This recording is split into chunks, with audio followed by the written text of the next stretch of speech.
En el sur de Rusia, entre montañas del Cáucaso y costas del mar Caspio, se encuentra Dagestán. Es una república con más de 30 pueblos distintos conviviendo en el mismo territorio. Cada uno tiene su idioma, sus reglas y su historia. El terreno está cubierto de desfiladeros, aldeas encajadas en piedra y caminos donde no se ve a nadie durante horas. Las distancias son cortas en línea recta, pero largas en tiempo. Algunos pueblos quedan colgados entre riscos sin señal, sin tránsito y sin visitantes. La vida sigue ahí, quieta por fuera, cargada por dentro. Lo que ocurre entre esas paredes no se dice fácilmente, y lo que se mantiene oculto rara vez sale de ahí.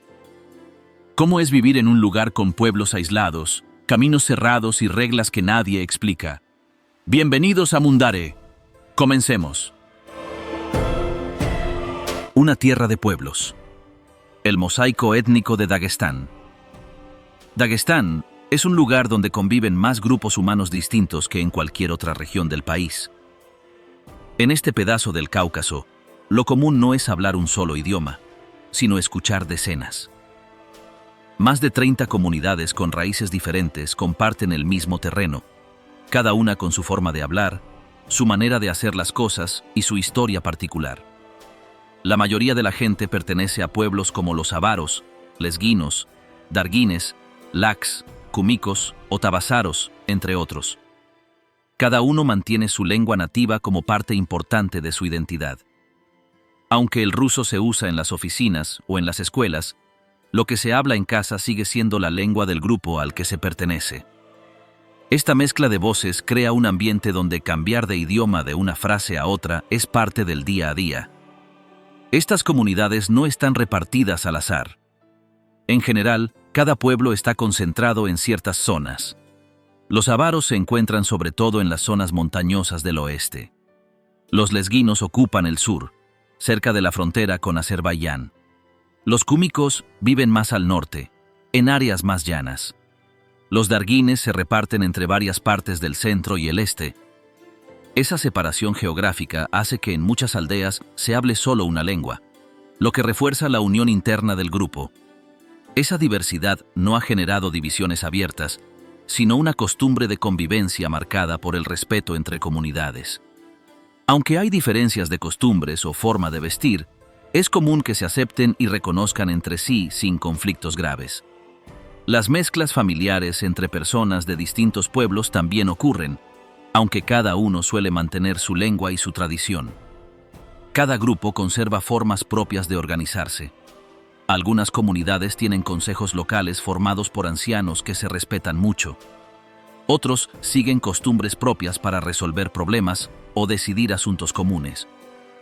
Aunque todo el país sigue las reglas oficiales del gobierno central, en la práctica muchos pueblos se guían por acuerdos internos que vienen de siglos atrás. Las fiestas, la música y la comida también varían de un grupo a otro.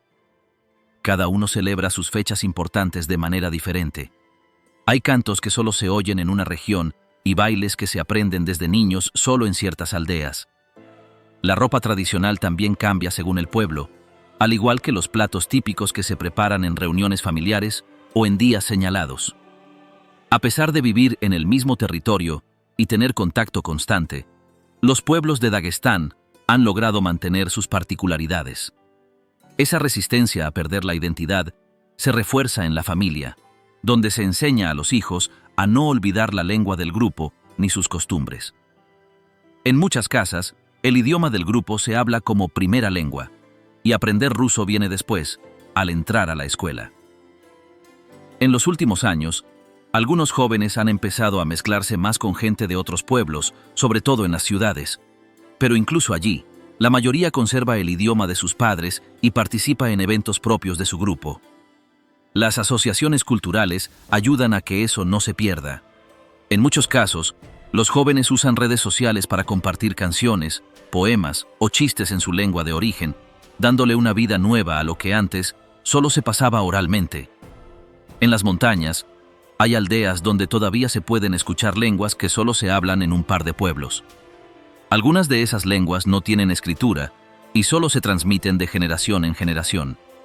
Esto ha hecho que varios grupos de investigadores traten de registrar esos idiomas antes de que desaparezcan.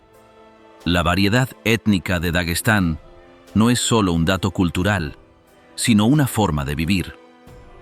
En un mismo mercado pueden cruzarse 5 lenguas distintas entre vendedor y cliente. En una escuela, los niños pueden hablar un idioma en el recreo y otro en clase. En las casas, los abuelos corrigen a los nietos si pronuncian mal una palabra en su lengua madre. Esta convivencia múltiple ha marcado la forma en que se relacionan, se entienden y se reconocen como parte de un todo. En este rincón del Cáucaso, la identidad no se limita a un nombre ni a una bandera. Aquí, cada persona lleva en su forma de hablar y en sus costumbres la historia de su grupo, como parte de una red que, sin ser uniforme, ha aprendido a mantenerse unida. Fe y costumbre. ¿Cómo la religión organiza la vida diaria? En Dagestán, la religión está presente en casi todo lo que se hace.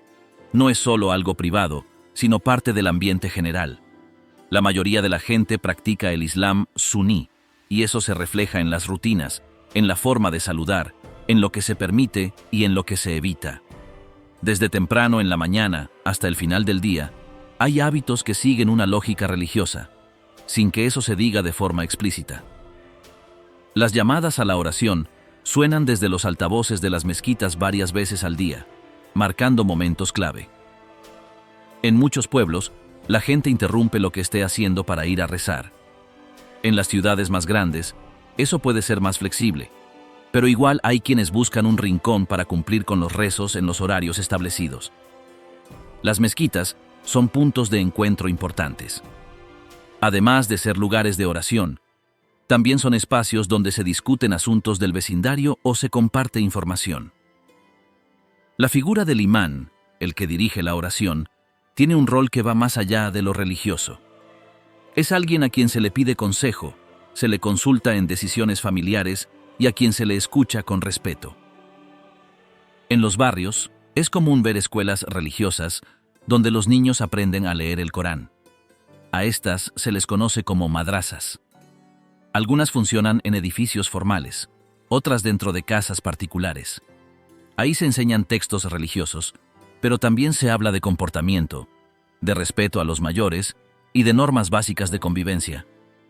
Durante el mes del Ramadán, la vida diaria cambia por completo. Durante el día se evita comer y beber en público, y por la noche las familias se reúnen para romper el ayuno. Muchas personas repiten este ritmo durante 30 días y hay una sensación general de que todo se mueve distinto en ese tiempo. En algunos pueblos, incluso se modifican los horarios de trabajo para que la gente pueda descansar durante el día y estar activa por la noche. La forma de vestirse también tiene relación con las costumbres religiosas. En muchas zonas, tanto hombres como mujeres usan ropa que cubre bien el cuerpo. Las mujeres suelen llevar velo, sobre todo en pueblos y zonas rurales, aunque en las ciudades hay más variedad. Aún así, se considera correcto mantener cierta forma de vestir, y eso no se discute abiertamente. En reuniones familiares, bodas o funerales, hay gestos que se hacen siguiendo una costumbre marcada por la religión. Se recitan frases del Corán, se hacen oraciones especiales y se respetan ciertos pasos que todos conocen. Nadie necesita explicar por qué se hacen, porque todos lo han visto desde pequeños. El consumo de alcohol está muy limitado. En muchas casas ni siquiera se considera tenerlo. En restaurantes y tiendas, su venta está reducida o escondida. Esta decisión no es forzada por leyes del Estado, sino por la presión social que viene de la comunidad. Hay cosas que simplemente no se hacen, y eso es entendido por todos. En muchas familias, el padre tiene un rol fuerte como guía espiritual. Es él quien enseña las primeras oraciones a los hijos, quien marca el ritmo de los rezos en casa y quien decide qué se permite y qué no. A veces, la madre también participa en esto, sobre todo en la educación de las niñas. El respeto hacia los padres se mezcla con el respeto hacia lo que consideran correcto según su fe. Hay diferencias entre pueblos, pero en general, la religión actúa como una base común. Incluso entre los jóvenes, muchos siguen respetando las normas religiosas, aunque usen redes sociales o vivan en ciudades más abiertas. Algunos combinan la práctica de su fe con trabajos modernos, estudios universitarios y contactos con el exterior. Lo religioso no es un tema impuesto desde arriba, sino algo que se transmite de generación en generación, de forma natural. Se aprende por repetición, por ejemplo, viendo cómo los mayores se comportan o escuchando frases que se repiten en casa. Hay palabras que solo se usan en contextos religiosos, pero que todo el mundo entiende y respeta. En Dagestán, vivir con la religión no es una decisión que se toma un día. Es parte de crecer, de relacionarse con los demás y de entender el mundo. Aunque las formas cambien con el tiempo, la base sigue firme. En la vida diaria, hay gestos, frases y costumbres que siguen un mismo hilo. Una forma de ver la vida que tiene a la fe como guía.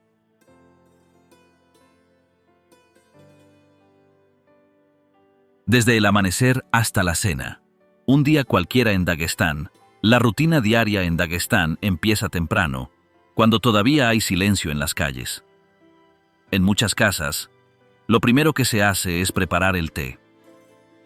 Mientras el agua hierve, algunos ya están alistando lo necesario para salir a trabajar, y otros se encargan de abrir el negocio familiar o cuidar el ganado si viven en zona rural. En los pueblos, la vida tiene un ritmo pausado. Las familias suelen vivir cerca unas de otras, y los saludos en la calle son parte del día. En las ciudades, todo se mueve más rápido. El tráfico aumenta en las mañanas, y las personas caminan apuradas para llegar a sus oficinas, fábricas o escuelas. Aunque los paisajes cambian según el lugar, la estructura del día tiene patrones comunes. Muchos hombres trabajan en construcción, transporte o comercio. Algunos lo hacen de manera independiente, vendiendo frutas, repuestos o ropa en los mercados. Otros tienen empleos en instituciones estatales. Las mujeres, en cambio, se ocupan del hogar, cuidan a los hijos o ayudan en negocios familiares. En las ciudades, también hay muchas que son maestras, médicas o empleadas en oficinas. El desayuno suele ser sencillo: pan casero, mantequilla, queso y té caliente. En zonas rurales, todavía se prepara leche recién ordeñada. Las comidas se hacen en familia siempre que se puede. Si alguien trabaja lejos, lleva algo preparado desde la mañana. En muchos lugares, compartir la comida es una costumbre que no se pierde. A mitad del día, los mercados están llenos de actividad. Se venden frutas, verduras, carne y productos locales. Los vendedores conocen a sus clientes y las conversaciones son parte de la rutina. El regateo también es común, sobre todo en los pueblos. En los cafés, los hombres se sientan a conversar, tomar té y comentar las noticias del día. Los estudiantes salen de la escuela al mediodía. Llevan uniforme, cuadernos, mochilas gastadas. Algunos vuelven a pie, otros toman minibuses. En casa los espera el almuerzo, que suele incluir arroz, sopa o algún guiso con carne. Después de comer, los más pequeños descansan un rato y luego hacen tareas. Los mayores a veces ayudan en trabajos familiares o salen a jugar a la calle. Durante la tarde, muchos aprovechan para hacer compras, visitar a familiares o resolver trámites. En las oficinas públicas hay largas filas para papeleo. En las peluquerías se comenta de todo. En las casas, las mujeres preparan la comida de la noche y limpian los espacios comunes. Las tareas domésticas se reparten entre varias generaciones. El ritmo cambia cuando cae el sol. En las aldeas, las luces se encienden poco a poco y las calles quedan vacías. En las ciudades, la gente sigue moviéndose, aunque con menos prisa. En algunos barrios, los jóvenes se reúnen a escuchar música, caminar o conectarse a Internet. Las plazas se llenan de niños jugando, parejas conversando y ancianos sentados en silencio. La cena es un momento importante. Reúne a todos los que estuvieron fuera durante el día. Se sirve pan caliente, carne, arroz o algún pastel local. Después de comer, se charla, se comenta lo que pasó o se enciende la televisión. En algunos hogares se hace la oración antes de dormir como parte del hábito familiar. La mayoría se acuesta temprano. Al día siguiente hay que volver a empezar. Quienes viven en zonas alejadas deben levantarse aún más pronto para recorrer largos tramos a pie o en transporte precario. En invierno, el frío obliga a organizarse mejor, y en verano el calor cambia los horarios. Pero en general, todo sigue un ciclo marcado por la necesidad, el respeto y la costumbre. En Dagestán, la rutina diaria no se define por el lujo ni por el exceso de opciones. Se trata de cumplir con lo necesario, mantener el orden en casa y convivir con los demás. Cada día es parecido al anterior, pero tiene su propio detalle. Un saludo, una conversación, una comida especial o una visita inesperada. Esa suma de cosas pequeñas construye la vida de miles de personas en esta región.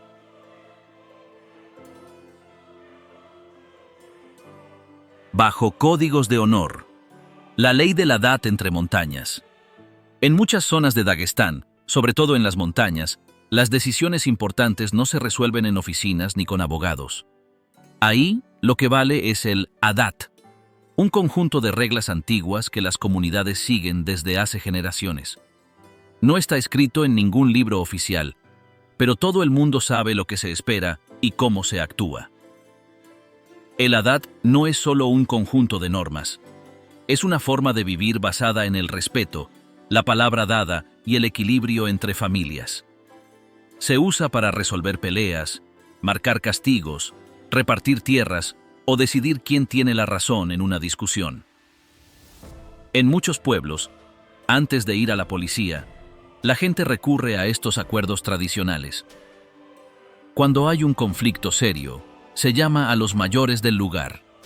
Son hombres que tienen buena reputación, que han vivido mucho y que conocen cómo funciona el adat. Se reúnen en una casa o en una sala comunitaria, escuchan a las partes y luego hablan entre ellos. Lo que decidan se respeta, incluso si a alguno no le gusta. Uno de los principios más conocidos dentro del adat es el tema de la venganza. Si alguien de una familia es herido o asesinado, los parientes pueden buscar compensación. A veces se trata de dinero o de un acuerdo público. Pero otras veces, la presión empuja a responder con la misma fuerza. Esa cadena puede durar años si no se corta con un pacto. En algunos casos, para evitar que siga el conflicto, se organiza una reconciliación. Las familias se encuentran frente a frente, se pide perdón y se llega a un arreglo. A veces se entrega un animal, una cantidad de dinero o se realiza una ceremonia especial. Todo esto lo organizan los ancianos, que se aseguran de que se cumpla cada paso. Aunque no está escrito en códigos ni firmado por jueces, el adat funciona como un sistema legal en toda regla. Cada decisión crea un precedente, y esos antecedentes son recordados por los mayores como ejemplos a seguir o evitar. No hay archivos, pero la memoria colectiva cumple ese rol. Así se asegura que las reglas no desaparezcan con el tiempo. En varios pueblos, el adat se enseña desde niños. No hay clases ni libros, pero los ejemplos están en todas partes. Los hijos escuchan cómo los mayores cuentan historias de casos pasados, aprenden qué hacer y qué evitar. Cuando crecen, ya saben cómo moverse dentro de esas reglas no escritas. Aunque las leyes del Estado están presentes, en muchas aldeas no se aplican al pie de la letra. Las autoridades saben que el adat funciona como un sistema paralelo. A veces lo aceptan, otras veces intentan controlarlo, pero en la práctica conviven. En muchos sitios, la policía solo interviene si el acuerdo comunitario falla. El respeto hacia los ancianos tiene un peso clave. Su opinión se escucha sin interrumpir, y su decisión no se discute en público. Esto no depende de títulos, sino de la confianza que la comunidad tiene en ellos. Un hombre puede no tener estudios, pero si tiene palabra y ha sido justo en el pasado, su voz vale más que la de cualquiera. No todos los pueblos aplican el adat de la misma manera. En algunas zonas, las reglas son más estrictas. En otras, se han adaptado con el tiempo.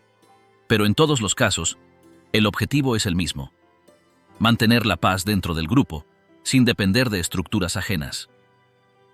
Con el paso del tiempo, algunos jóvenes se alejan de estas prácticas.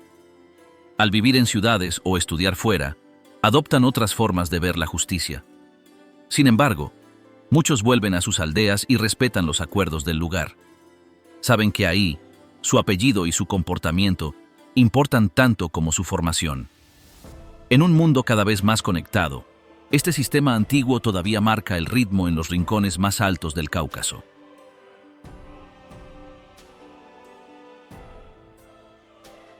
Temas prohibidos. Lo que se mantiene fuera en Dagestán. En Dagestán hay situaciones que todos reconocen, pero que se evitan de manera consciente. No porque haya leyes que lo impidan, sino porque la costumbre indica que hay asuntos que no deben abordarse en voz alta. En muchos hogares, ciertos temas simplemente no aparecen cuando hay adultos mayores presentes. Esa forma de manejo establece una norma social firme. Uno de los temas más marcados es la identidad sexual. En esta parte del Cáucaso, cualquier comportamiento que se aleje del patrón habitual es rechazado sin discusión. Quienes se identifican de forma distinta entienden desde temprano que lo mejor es no mostrarse. Muchos optan por marcharse antes que exponerse en su entorno. Otro asunto que suele quedar fuera de conversación es la salud mental. Las personas que enfrentan ansiedad, tristeza o situaciones de estrés rara vez lo expresan en público. Hablar de ello se ve como señal de debilidad, y muchos prefieren callar para no ser juzgados. Los tratamientos psicológicos casi no se mencionan, y buscar ayuda profesional puede considerarse innecesario o vergonzoso. La violencia dentro del núcleo familiar es otro tema que queda restringido. Aunque existen casos conocidos, la mayoría permanece dentro del entorno privado. Se prioriza preservar el respeto de la familia, incluso si eso implica que la persona afectada quede sin respaldo. Es frecuente que se recomiende evitar denuncias formales y tratar el asunto dentro de casa. Esa dinámica facilita que muchos episodios se repitan sin intervención. En aldeas pequeñas, donde todos se conocen, los hechos personales se difunden rápido. Por eso, mucha gente opta por ocultar aspectos de su vida. Se ajustan conductas, se actúa conforme a lo que se espera, con el objetivo de evitar comentarios del entorno. Las apariencias se vuelven más importantes que las decisiones personales. Esa forma de vivir conlleva una tensión constante, sabiendo que cualquier detalle puede modificar la percepción de los demás. La contención no ocurre solo en la vida familiar. También en los medios de comunicación existen restricciones evidentes. Los reporteros tienen claro qué tipo de contenido pueden publicar y qué asuntos deben dejar fuera. Si cruzan ciertos límites, corren el riesgo de quedarse sin trabajo o recibir advertencias. En muchas redacciones se actúa con cautela, conociendo muy bien qué tono conviene utilizar. Cuestionar a las figuras de autoridad, incluso locales, tampoco es habitual. Hay una combinación de respeto y temor. En regiones donde ocurrieron conflictos anteriores, se evita generar fricción. Las críticas duras se reservan para espacios cerrados, entre conocidos. En ambientes abiertos, nadie quiere ser señalado por buscar problemas. Las decisiones personales que se apartan del patrón social, como rechazar un casamiento concertado o seguir una vocación mal vista, también pueden provocar rechazo. Quien lo hace sabe que no encontrará oposición estatal, pero sí resistencia entre las personas cercanas.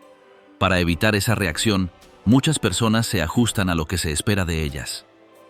En los salones de clase hay contenidos que no se incluyen. Los docentes siguen las directrices oficiales, pero suelen omitir cuestiones sensibles. No se plantean espacios para hablar sobre equidad, derechos individuales o estructuras familiares distintas. La enseñanza se mantiene enfocada en lo básico, sin ingresar en terrenos que puedan generar debate. En encuentros familiares o celebraciones comunales, se procura no abordar temas que puedan causar fricciones.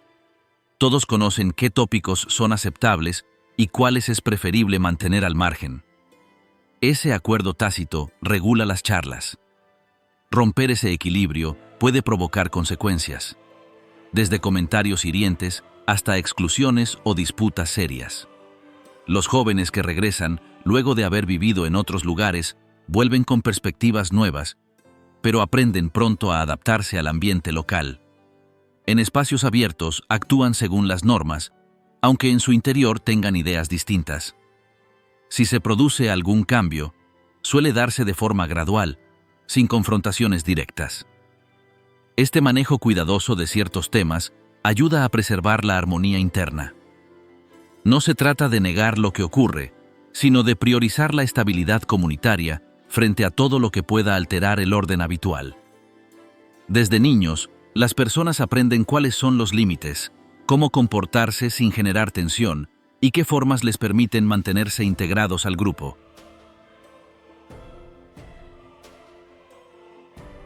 Lo que se espera de ellas. La vida de las mujeres dagestaníes. Ser mujer en Dagestán implica seguir una serie de normas no escritas que empiezan desde la infancia. Desde pequeñas, muchas niñas escuchan lo que deben y no deben hacer. Las reglas vienen de los padres, de los abuelos, de los vecinos. No están en papeles, pero se repiten con firmeza en cada casa. Una de las expectativas más comunes es que la mujer sea discreta, que no levante la voz y que respete a los mayores sin dudar. En reuniones familiares, se espera que sirvan el té, preparen la comida y ayuden sin que nadie se lo pida. La atención a los invitados, la limpieza del hogar y el cuidado de los hermanos menores se dan por hecho. A cierta edad, el tema del matrimonio aparece como una prioridad. Muchas jóvenes reciben propuestas que llegan a través de la familia. No siempre conocen al hombre, pero se les explica que es buen partido, que tiene trabajo y que la familia lo aprueba. En varios casos, la decisión se toma sin preguntarles directamente. Las bodas se organizan rápido. En pocos días se acuerda todo: la fecha, el vestido, la fiesta. La joven se despide de su familia para irse a vivir con la del esposo. Ahí, debe adaptarse a una nueva casa, cumplir con tareas que no siempre conoce y ganarse el respeto de su nueva suegra. Esa transición puede ser difícil, sobre todo si no hay apoyo. En los pueblos, se espera que las mujeres no pasen mucho tiempo fuera de casa. Las salidas deben ser justificadas y casi siempre van acompañadas de alguna pariente. En las ciudades hay algo más de libertad, pero igual se nota la presión. El qué dirán pesa mucho, y cualquier paso en falso se comenta rápido. La forma de vestir también está vigilada. Se prefiere la ropa suelta, que cubra bien el cuerpo, y los pañuelos en la cabeza. En muchos lugares, usar algo diferente genera críticas. Algunas jóvenes lo hacen igual, pero sabiendo que están rompiendo una costumbre que no se discute fácilmente. En la educación, cada vez más mujeres estudian en universidades. Algunas se forman como médicas, abogadas o maestras. Aún así, muchas abandonan sus estudios al casarse. Se les dice que lo más importante es ser buena esposa y madre. Algunas logran combinar ambas cosas, otras se ven obligadas a elegir. Trabajar fuera del hogar es posible, pero está lleno de condiciones. Hay familias que solo aceptan empleos donde haya otras mujeres o donde el ambiente se considere limpio. Los horarios también deben ajustarse a las responsabilidades de casa. En muchos casos, si el esposo no está de acuerdo, la mujer deja el trabajo sin discusión. Hablar abiertamente de sus problemas no es común. Si hay maltrato o presión, muchas guardan silencio. La idea de que todo debe resolverse dentro del matrimonio está muy presente. Pedir ayuda fuera de la familia se considera vergonzoso. Solo en casos extremos se busca apoyo en amigas cercanas o en alguna pariente de confianza. A pesar de las restricciones, hay mujeres que encuentran formas de hacer lo que quieren. Algunas abren pequeños negocios desde casa. Otras dan clases, venden ropa, cocinan por encargo. También hay quienes usan redes sociales para mostrar su trabajo, compartir ideas o simplemente expresarse. Lo hacen con cuidado, sabiendo que cada paso se observa. Las mujeres mayores son figuras clave en este sistema. No solo lo repiten, también lo controlan. Muchas han vivido lo mismo y consideran que es lo correcto. Son ellas quienes enseñan a las más jóvenes cómo comportarse, cómo vestirse y cómo actuar frente a los demás. Al mismo tiempo, son un apoyo para las que enfrentan dificultades. Ser mujer en Dagestán no es igual en todas partes. Hay diferencias entre zonas rurales y urbanas, entre familias estrictas y otras más abiertas. Pero en general, hay un patrón que se mantiene. Se espera que ellas cumplan con lo que siempre se ha hecho. Cambiar ese rumbo no es imposible, pero requiere fuerza, estrategia y, sobre todo, discreción. Combate, sudor y orgullo. Artes marciales y deporte en Dagestán. En Dagestán, el deporte no es solo una actividad física. Para muchos, es una salida, un camino claro y una forma de respeto. Desde chicos, miles de jóvenes entrenan con disciplina, sobre todo en lucha libre, boxeo, judo y sambo. Las alfombras de entrenamiento, los tatamis viejos y los gimnasios improvisados forman parte del paisaje diario. La lucha libre es el deporte con más historia en la región. Hay clubes en casi todos los pueblos, y los entrenadores locales son figuras muy respetadas. Algunos fueron campeones en su juventud, otros aprendieron de sus padres.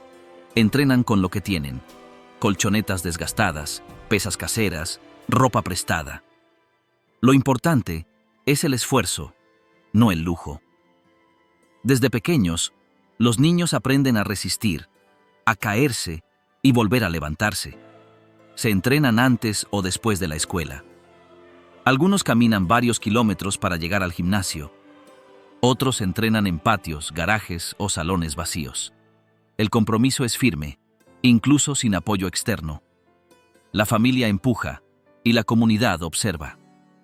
La fama de Dagestán en los deportes de combate no es nueva. En torneos nacionales, sus luchadores suelen ocupar los primeros lugares. En competencias internacionales, los nombres dagestaníes aparecen en podios, desde campeonatos juveniles hasta olimpiadas.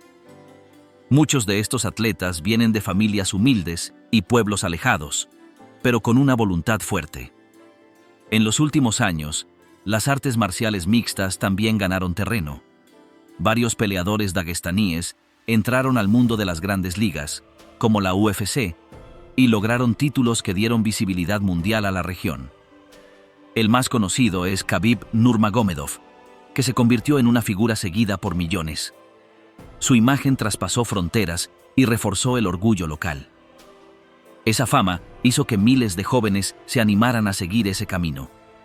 Aparecieron más escuelas, entrenadores, torneos y espacios de práctica. Aunque no todos llegan lejos, el proceso mismo se volvió importante. El entrenamiento enseña disciplina, respeto, control del cuerpo y de la mente. También aleja de caminos peligrosos. En muchos barrios, los gimnasios funcionan como centros sociales. Ahí se habla de lo que pasa, se apoyan entre compañeros y se forman amistades fuertes. Los entrenadores hacen más que dar órdenes. A veces actúan como guías, como modelos, como figuras que los jóvenes escuchan con atención cuando los padres ya no logran hacerlo. El deporte también ayuda a calmar tensiones. En un lugar donde la presión social, la falta de oportunidades y la vigilancia constante son parte del entorno, entrenar es una vía de escape. Las 2 o 3 horas de práctica diaria permiten soltar la rabia, mejorar el ánimo y sentirse parte de algo. Dinero y poder en las sombras. Redes criminales y corrupción. En Dagestán, hablar de poder no siempre significa hablar de cargos oficiales. En muchas zonas, la verdadera influencia se mueve fuera de los despachos. Existen redes que controlan negocios, favores, licencias, contratos y seguridad a su manera. Se trata de estructuras que funcionan al margen de lo legal, pero que todos conocen. Estas redes no operan con uniformes ni oficinas visibles. Usan relaciones familiares, promesas viejas, amenazas silenciosas y acuerdos no escritos. En barrios enteros, hay personas que saben a quién acudir si necesitan algo urgente, desde resolver un problema hasta conseguir un documento. Nada se hace gratis. Todo tiene un precio, directo o a futuro. El dinero sucio circula en varios niveles. Una parte viene de contrabando, sobre todo por rutas que cruzan las montañas. Se mueven productos como combustible, tabaco, armas o piezas de vehículos. En algunas zonas también se trafican bienes más delicados. El terreno accidentado, la cercanía con otras repúblicas y la falta de control absoluto facilitan ese movimiento. Otra vía fuerte es la manipulación de contratos públicos. Empresas fantasmas ganan licitaciones y los trabajos nunca se terminan. Los materiales se compran, pero no llegan. Se firman papeles, se toman fotos y se corta la cinta, pero al poco tiempo el proyecto queda abandonado. Muchos de esos fondos vienen del gobierno central y se pierden sin dejar rastro. En las calles hay cobros por protección que no figuran en ningún reglamento. Comerciantes, transportistas y dueños de negocios pagan contribuciones que aseguran tranquilidad. Si alguien se niega, pueden aparecer problemas repentinos, inspecciones, robos o denuncias falsas. No siempre hay violencia, pero la amenaza está presente. La policía local, en algunos casos, no actúa contra estas prácticas. A veces por miedo, otras por complicidad. Hay agentes que reciben pagos para mirar hacia otro lado o que avisan cuando se va a realizar un operativo. También hay funcionarios honestos, pero muchos evitan meterse en ciertos temas para no tener problemas mayores. El Dagestán que no se ve. Rincones ocultos y paisajes extremos. Dagestán tiene paisajes que no aparecen en postales ni en mapas turísticos. Son lugares apartados, difíciles de alcanzar, donde el tiempo parece quedarse quieto. No hay carreteras asfaltadas, ni señal de teléfono, ni visitantes con mochilas. Lo que hay son montañas que bloquean el paso, aldeas colgadas en riscos y caminos que solo se recorren a pie o en mula. En las zonas más altas del Cáucaso, hay pueblos donde todavía se vive como hace décadas. Las casas están hechas de piedra, con techos bajos y ventanas pequeñas. Algunas se apoyan unas sobre otras, formando calles estrechas que suben y bajan sin orden. En invierno, la nieve tapa todo. En verano, el calor obliga a caminar con cuidado entre rocas y polvo. Hay aldeas donde solo viven unas pocas familias. La mayoría de los jóvenes se ha ido. Quedan los mayores, que se ocupan de cuidar animales, mantener los cultivos y vigilar que todo siga en pie. Se conocen por nombre, por apellido y por historia. Cada quien sabe quién vive en qué casa y qué pasó hace 20 años en cada rincón. El acceso a estos pueblos no es fácil. Algunos están a horas de distancia del centro más cercano. Para llegar, hay que cruzar puentes colgantes, barrancos y senderos sin señalización. Cuando llueve, los caminos se vuelven barro puro. Cuando hay niebla, no se ve a más de 2 metros. Pero los que viven allí ya están acostumbrados. En varios de estos lugares hay restos de construcciones antiguas. Torres defensivas, ruinas de fortalezas, cementerios en la cima de colinas. No tienen carteles ni cuidados especiales. Están ahí, en silencio, resistiendo el paso del tiempo. Nadie los visita, pero forman parte del paisaje y de la memoria local. También hay cuevas profundas que se usaron como escondites, almacenes o refugios durante conflictos pasados. Algunas están medio tapadas, otras se abren de golpe entre las rocas. Los niños del lugar las conocen y entran sin miedo. Los mayores las usan para guardar herramientas o proteger animales del frío. En ciertas regiones hay cañones estrechos por donde pasan ríos helados. El agua corre con fuerza entre piedras gigantes. No hay construcciones cerca, solo naturaleza bruta. Las aves vuelan bajo, el viento se cuela entre las paredes de roca y el eco multiplica cualquier sonido. Son paisajes que imponen respeto, incluso al más experimentado. Hay puntos donde aún no llega la electricidad. Las noches son oscuras, iluminadas solo por velas o linternas de batería. En esos lugares, la vida se organiza de forma distinta. Se cena temprano, se conversa mucho, se duerme con el ritmo del sol. La televisión no es parte del día, tampoco Internet. En algunos pueblos, las escuelas tienen un solo maestro para todos los cursos. El hospital más cercano está a varias horas.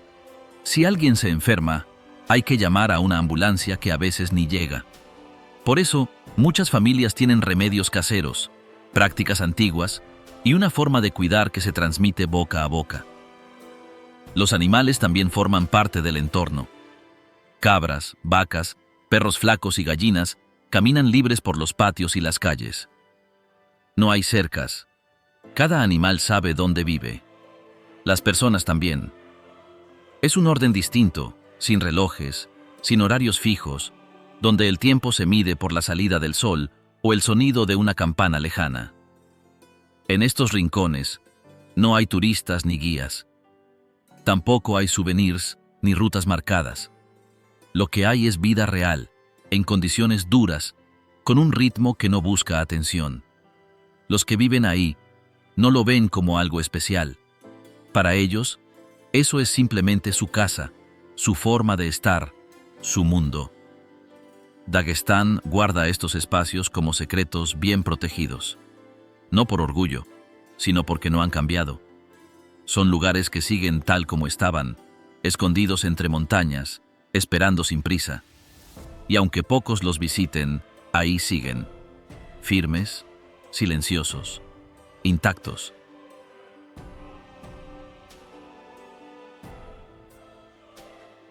Conexión del Cáucaso. ¿Cómo Internet está cambiando Dagestán? En los últimos años, Dagestán se ha conectado a un mundo que antes parecía lejano. Lo que no llegó por carretera ni por tren, entró por la red. Internet cambió la forma en que se informa la gente, cómo se comunica y hasta cómo se presenta ante los demás. No fue de golpe, pero ahora está en casi todas partes.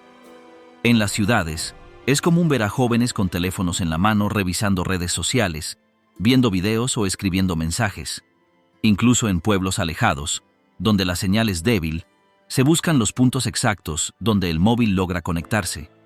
Se trepan a rocas, suben a techos o caminan hasta colinas para tener cobertura. Las redes sociales se volvieron parte de la vida diaria. Instagram, TikTok, Telegram y YouTube son espacios donde los dagestaníes comparten recetas, bailes, entrenamientos, chistes, reflexiones y noticias. También sirven para mostrar bodas, fiestas o momentos familiares. Lo que antes quedaba dentro de la casa, ahora se ve en todas partes. Muchos jóvenes usan estos espacios para enseñar lo que hacen.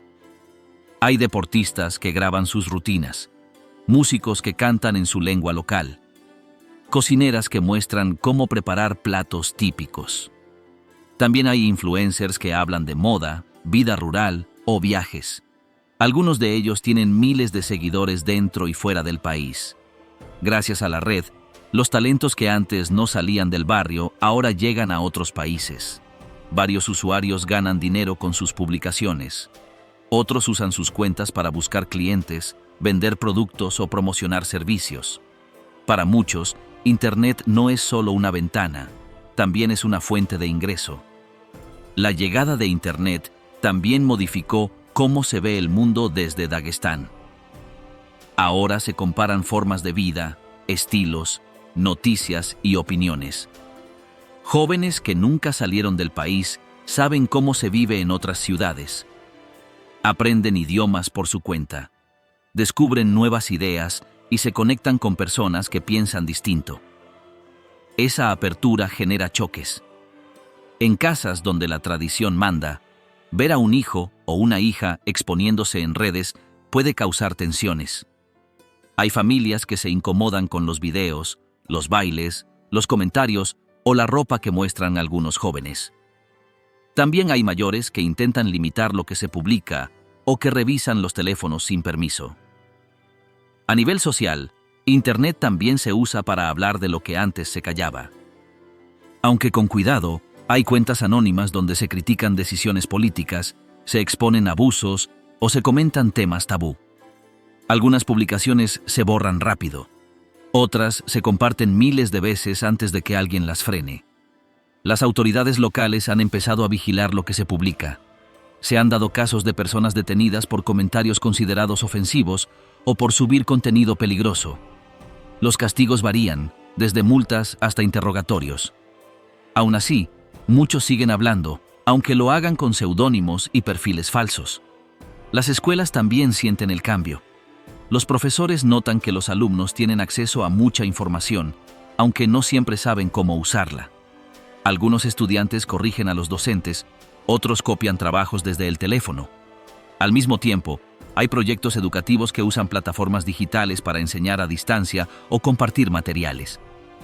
Las tradiciones no han desaparecido, pero ahora conviven con un mundo digital que avanza rápido. En una misma casa, un abuelo puede estar contando historias de montaña mientras un nieto graba un video para subirlo a redes. El cambio no ha sido fácil, pero ya es parte de la rutina. En Dagestán, Internet se abrió paso entre montañas, cables viejos y cortes de luz. Llegó sin pedir permiso y se quedó. No todo el mundo lo usa igual, ni con los mismos fines, pero su impacto es claro. Cambió cómo se ve la gente a sí misma, cómo se muestra al resto y cómo imagina lo que viene después. Así, entre tradiciones firmes y cambios que avanzan sin aviso, Dagestán sigue construyendo su presente. Cada pueblo, cada historia y cada gesto cotidiano forman parte de un lugar donde el pasado convive con lo nuevo sin dejar de ser lo que siempre fue, un rincón único del Cáucaso, tan complejo como real.